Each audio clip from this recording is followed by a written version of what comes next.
দুই নৌকার মধ্যে দুই পা দিছিলেন কখনো? কয় দিছি। অবস্থা কি হয়েছিল তোমার বলো? পইরা গেছিল?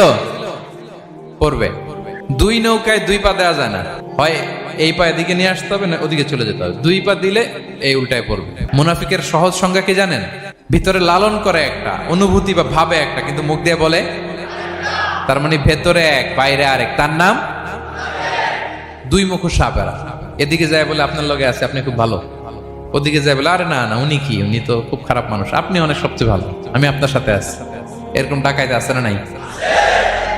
দুমুখো সাপ, ডাবল স্ট্যান্ডার্ড, নেহি এদার নেহি ওদার, দারমিয়ান মে সদর বদর, ডানেও না বায়েও না, মাঝখানে সদর বদর। বুঝেন? তাদেরকে যখন বলা হয় তোমরা ফাসাদ সৃষ্টি করো না, ওরা বলে আরে আমরাই তো ভালো। আল্লাহ বলে না, তোমরাই ফাসাদ সৃষ্টিকারী, তোমরা জানো না।